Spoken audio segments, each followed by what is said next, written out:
ya instalada y cada vez más potente desde hace bastante tiempo, y la pandemia profundizó todo eso.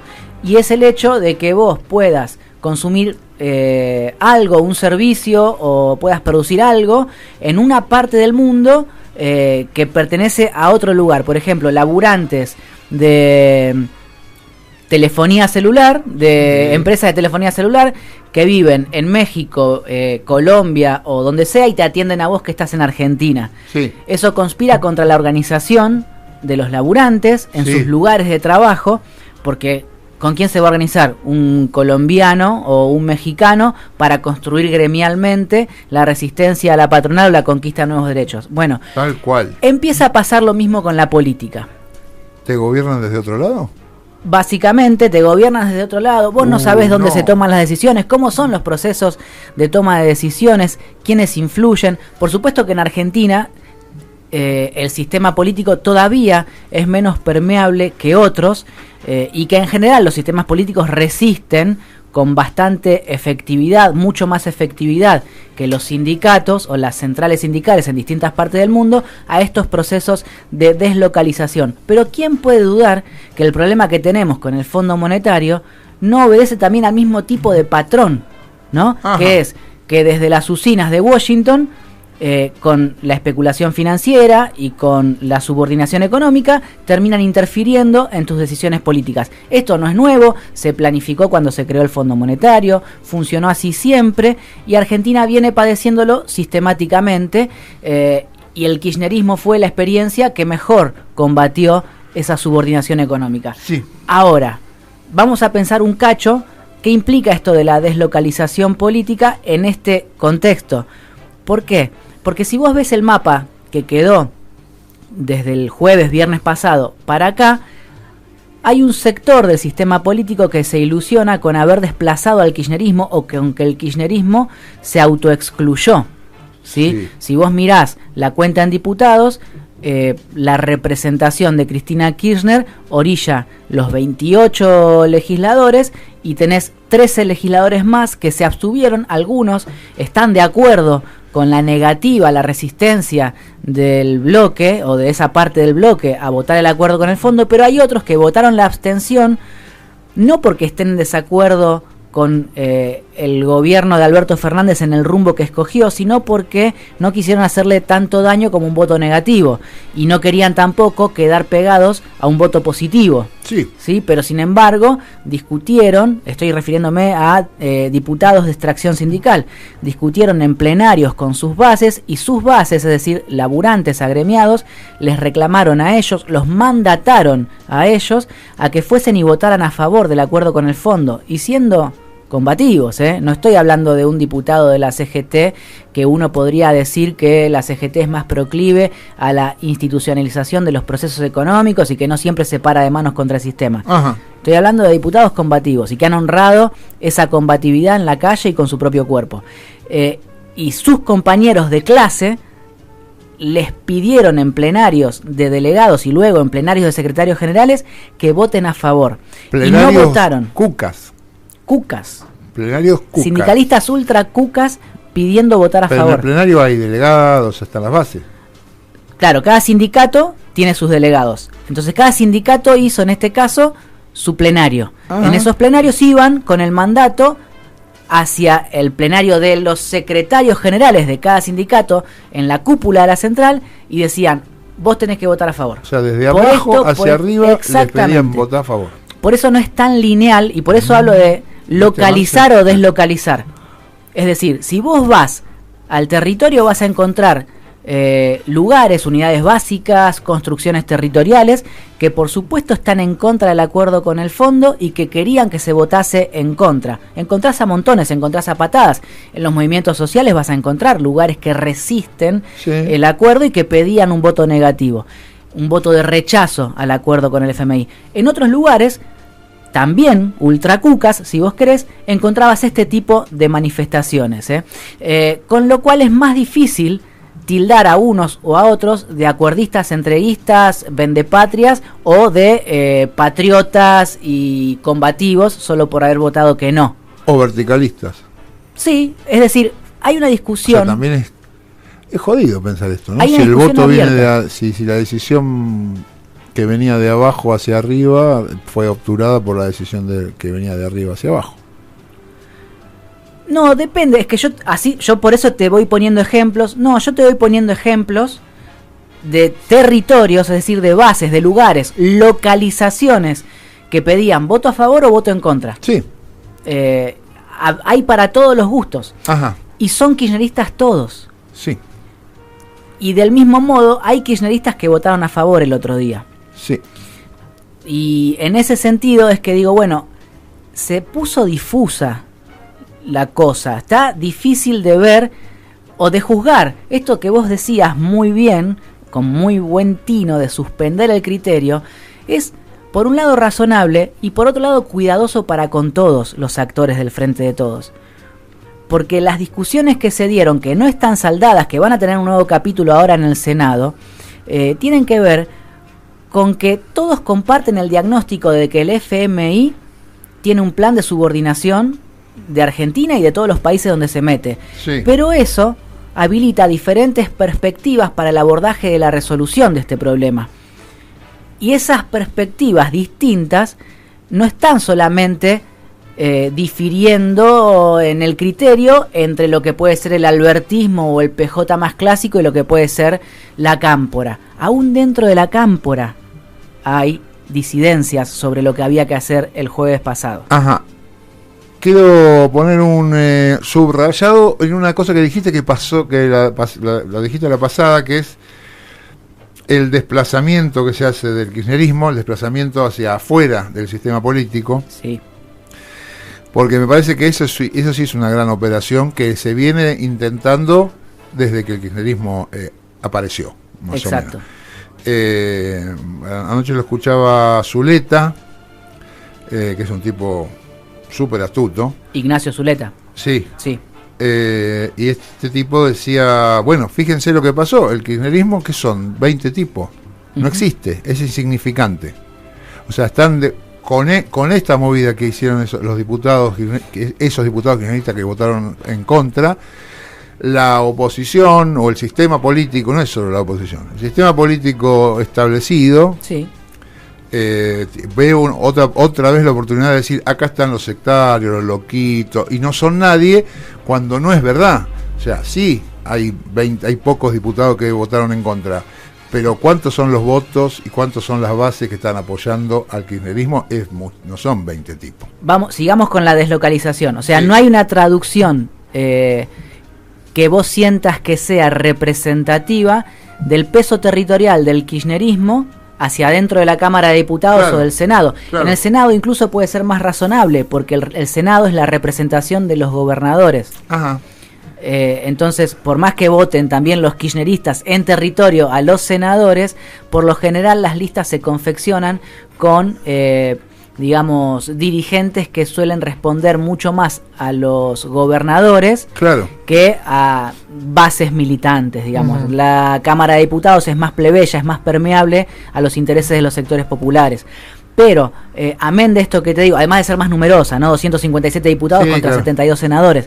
Pero, en cuanto al desplazamiento del kirchnerismo, lo que plantea Zuleta, lo están planteando varios analistas, y yo me lo pregunto, y también lo pongo bajo la órbita de esta discusión sobre la deslocalización del poder y de la construcción de poder. La pregunta que me hago es, ¿no habrá contribuido también la operación de votar en contra a cristalizar cuántos soldados tiene el sector de la Cámpora y cuántos diputados le quedan a Alberto Fernández, por ejemplo? Claro. Eso envalentona a aquellos actores, por ejemplo, Movimiento Evita, sindicatos de la CGT, Claro. gobernadores que vienen pidiéndole a Alberto que se saque a Cristina Kirchner, cual si fuera un traste, de encima suyo. Lo vimos en C5N la semana pasada de modo brutal, ¿no? Dos periodistas grosos como el Gato Silvestre y Dugan, digo grosos en un sentido de que tienen mucha llegada, mucha gente, Sí. aplaudiendo o festejando que bueno, que ahora Alberto tenía las manos libres porque ya no tenía el kirchnerismo que él no lo dejaba hacer las cosas. Y así como te digo que hay una, si querés, subrepresentación, y yo trato de hablar del kirchnerismo y no solo de la Cámpora, ¿sí? Porque el kirchnerismo es más amplio que la cámpora. Claro. La cámpora no expresa la totalidad del kirchnerismo y uno no podría decir que Heller, aunque votó a favor, no sea kirchnerista, o Yasky, aunque se abstuvo, no sea kirchnerista. Digamos, me parece que el kirchnerismo es mucho más vasto que lo que la cámpora aglutina, aunque la cámpora sea la agrupación directa de la vicepresidenta. Sí. Ahora, antes de meterme en otra consideración que quiero hacer sobre la deslocalización, que a mí me parece fundamental para la etapa que viene, que tiene que ver con esto de la representación y la subrepresentación, quiero que compartamos un pequeño recorrido que revela de dónde venimos y hacia dónde podemos llegar a ir, que es lo que vos me preguntabas. El 20 de mayo de 2019, después de que Cristina Fernández anunciara la fórmula para la competencia electoral, con Alberto Fernández a la cabeza y ella secundándolo, Alberto Fernández dijo públicamente que tenían que honrar las deudas contraídas por Mauricio Macri y que la forma de hacerlo era exportar más para tener más dólares. De movida, Alberto Fernández dijo algo que, si querés, es medio sacrílego para el kirchnerismo. Pero Alberto Fernández lo dijo a 2 días de que Cristina lo ungiera como candidato. Luego vendrían otras deliberaciones más o menos soterradas, pero que si uno revisa el archivo están ahí.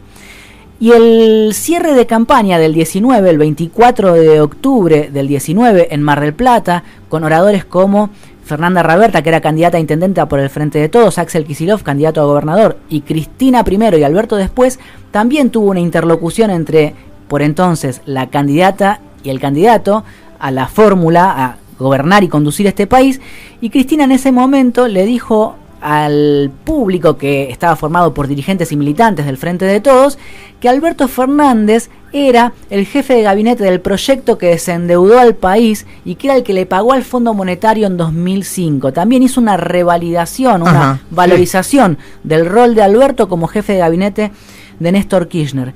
Sin embargo, y esto es lo que venimos nosotros problematizando todo el tiempo, ¿cuánto se construyó la alternativa al FMI y cuánto no? En defensa de Cristina, hoy traje un audio donde ella, en la Feria del Libro de La Habana, el 8 de febrero de 2020, decía esto que vas a escuchar ahora. Pienso que deberíamos, en principio, investigar. Creo que no se puede, independientemente de la reestructuración de la deuda. Hay que poner un punto nunca más. De la misma manera que el presidente Alfonsín hizo el nunca más de lo que fue la historia de las dictaduras militares, de la represión, y realmente dio origen ahí a un periodo de recuperación democrática en el cual las Fuerzas Armadas o los sistemas militares ya no pudieron entorpecer en la vida política argentina. Creo que también tiene que haber un punto de inflexión, un nunca más, a través de una comisión, no sé si del Parlamento, pero no solamente del Parlamento, donde hay compromisos políticos. Debiera también ser algo integrado por personalidades de la sociedad, como fue el nunca más presidido, por ejemplo, por Ernesto Sábato en aquel momento, ¿no? Eso que escuchaban al final era una rafaguita, porque este audio lo extraje de la agencia de noticias Telam. Entonces es estéticamente como cerraba en ese momento sus audios Telam. Cristina repone el concepto de sociedad, que el Parlamento no solamente discuta esto del problema de la deuda y el nunca más de la deuda, sino que sea la sociedad, los actores políticos y sociales, como condenaron los crímenes de lesa humanidad y sedimentaron sentido cultural y político para que nunca más haya dictaduras en Argentina, lo mismo con el endeudamiento externo. Recuperar sociedad no me parece algo que merezca, digamos, caer desapercibido en esta locución de la vicepresidenta, porque me parece que es lo central. Justamente después del 8 de febrero, un mes después, el 20 de marzo, nos vimos encuarentenados por la pandemia y perdió la política, perdió la sociedad, dejó de haber espacios de deliberación colectiva, cara a cara, cuerpo a cuerpo, movilizaciones en las calles. Todo eso probablemente haga que nosotros debamos, como comentaristas, como comunicadores, como periodistas, eximir de responsabilidad a muchos dirigentes, porque había muchas cosas que no se podían hacer. Y aún así sostengo mi pregunta sobre, ¿por qué no se construyó una alternativa más allá de los impedimentos de la pandemia?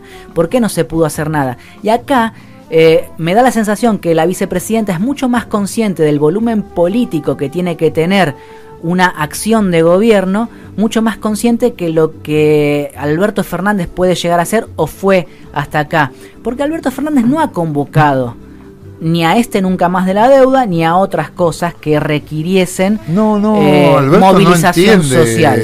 Entiende la política cosas de otra forma. Entiende que se toma una decisión, no sé, el modo kirchnerista es menos burocrático y más callejero en ese sentido. Claro. Aun cuando las decisiones, de vuelta, vamos a la deslocalización de la construcción política, muchas veces no pasen por ninguna mesa colectiva de discusión. Dentro del kirchnerismo hay mucho reproche históricamente hacia Cristina Kirchner porque no hay mesas de debate, de deliberación, de discusión.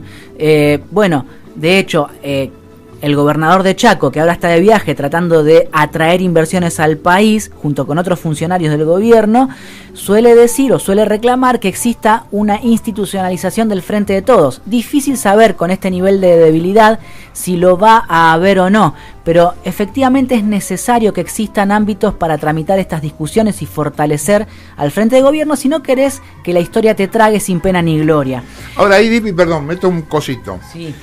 Porque en esta inacción política que vos decís, bueno, nos agarró la pandemia, y es verdad, no se podía, por lo menos no nos podíamos reunir, no se podía salir a la calle, pero sí se puede, y en esta idea de que hay que reunir fuerzas y juntar y generar volumen político y volumen social, sí podría haber habido voces desde el kirchnerismo, desde la dirigencia, desde los funcionarios, que también siempre hubo, algunos siempre hubo, sí, importante, generando esto que, volviendo a decir, bueno, como dijo, imagínate, si todos los días alguien decía, bueno, como dijo Cristina, hay que ir por el nunca más de la... No se hizo lo del nunca más. Ahora, cuando vos decís, bueno, no lo hicieron, y ahora estamos acá, y son unos giles, te contestan, y bueno, no podíamos andar limándolo a Alberto todos los días. Y ahí a mí me genera un estado de un estupor, porque digo, bueno, entonces, ¿cómo? Entonces, ¿qué se hace? Bueno, entonces no nos quejemos también, porque si vos decís, yo no podía andar jodiéndolo a Alberto, diciendo no queremos pagar la deuda, no queremos nunca más tener nada con el fondo, qué sé yo. No lo quería. Ahora, no lo dije para no molestarlo a Alberto, que sí quería. Y bueno, pero entonces después no te quejé. Hay una contrapregunta. Hay una contrapregunta a la pregunta por la representación. Y al mismo tiempo, esto se lo puede presentar como una gran contribución a la unidad que ha hecho el kirchnerismo. Sí, también es cierto. Nosotros nunca tiramos piedra, nos callamos la boca, aunque Alberto hacía cosas que no nos gustaban. Aunque Alberto era retardatario y no habilitó esta discusión desde la cima del poder institucional. Ponele que sea cierto y que haya que conceder eso. También es válida una pregunta subsidiaria de la anterior respecto de la representación que tiene el kirchnerismo dentro de las instituciones del Estado o dentro del Parlamento en particular. ¿Y cuál sería? Si el kirchnerismo es en la sociedad mucho más voluminoso que en las instituciones políticas argentinas, ¿por qué nadie en el kirchnerismo se animó a hacer acumulación en esa sociedad para plantear estos temas? Tal vez también exista una experiencia que va revelando que así como estamos, el kirchnerismo de a poco se va diluyendo, porque no aparece, porque no hay lugares o ámbitos de discusión, porque no hay tantas movilizaciones como antes, porque se lo está comiendo justamente una deslocalización de las decisiones políticas y del trámite de la política. Y como bien recordás, Felisa Micheli la semana pasada dijo que al kirchnerismo desde hace un tiempo a esta parte se quedó sin política. Sí. Bueno, a ver, te lo propongo o te lo voy cerrando con una frase de Nietzsche, nietzscheana la cosa. Ah, mira, yo pensé que te lo propongo en una canción romántica italiana. Cada uno alcanza la verdad que es capaz de soportar. Repite. Cada uno alcanza la verdad que es capaz de soportar.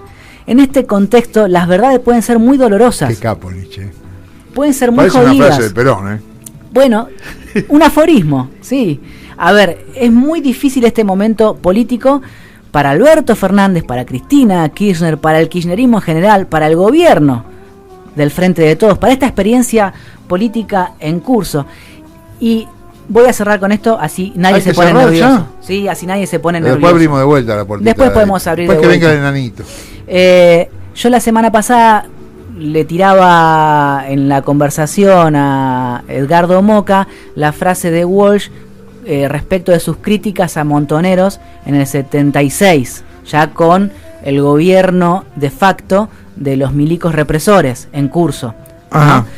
Donde él criticaba el militarismo y el vanguardismo de Montoneros, y advertía sobre cómo el pueblo se recostaba sobre terrenos malos pero conocidos que para los Montoneros podían llegar a ser los terrenos del peronismo, el peronismo como retardatario y Montoneros como vanguardia. Sí. Bueno, yo extiendo esta concepción de terreno malo pero conocido, no solo recorto sobre lo que puede ser para algunos el albertismo o el peronismo más clásico, sino también que para mucha gente el kirchnerismo puede ser en este contexto un terreno ya conocido, deficitario, que no ha podido resolver demandas sociales, pero que por lo menos ha sido en otro momento de sus propias vidas el precursor de momentos felices, de experiencias felices, y que a eso se abraza una porción importante de la sociedad. Sin embargo, y ahí sí vuelvo sobre la representación, hay una parte importante de la sociedad que no se siente expresada, contenida, representada por ninguno de los peronismos que integran el Frente de Todos, y esa porción es cada vez mayor, y si no se atiende a eso se corre el riesgo de quedar pedaleando en el aire. Lo que pasa es que en esta fórmula no tan trillada, tan usada de la crisis de representación, es verdad que el Alberto, digamos, si vos sacás el kirchnerismo, el resto del gobierno no representa a nadie. Es una promesa en la cual uno puede aferrarse. Todavía es una promesa. ¿No? Todavía es una promesa. En muchos sentidos, sí. Que es una promesa cada vez promete menos. Ese es el problema, ¿no? Yo te diría... Y el kirchnerismo también, con su crisis propia, al menos algo nos representa. Tal vez fue pecar de grandilocuencia en el caso de Alberto Fernández y tratar de vender una acción política ambiciosa como era la de cerrar o reparar el endeudamiento que dejó Mauricio Macri, en lugar de haber sido desde el inicio un gobierno de las pequeñas cosas, que él fue resolviendo pequeñas cosas. Aumentó jubilaciones, más allá de que suene insuficiente, congeló los tarifazos del macrismo, más allá de que suene insuficiente, trató de controlar durante 2020, a pesar de que, de nuevo, todo lo que hizo fue insuficiente. Pero al haberse medido contra un problema que es irresoluble, ya no solo para Alberto me parece, porque tampoco el kirchnerismo ha podido encontrarle la vuelta a esto, si no hubiesen dicho, che, Alberto es por acá, mirá, hay una puerta, salí por esta. Claro. Entonces, el gobierno todo no pudo encontrarle una salida a la política más ambiciosa, a la cual apostó todo, o toda la primera parte de su mandato, y ahora está en problemas. Bueno, el problema es de todos. Por supuesto, hay una parte del gobierno que representa o acredita un mayor caudal de votos que otra, pero no le va a alcanzar si se sienta solo sobre esa pila de votos para trascender el 23.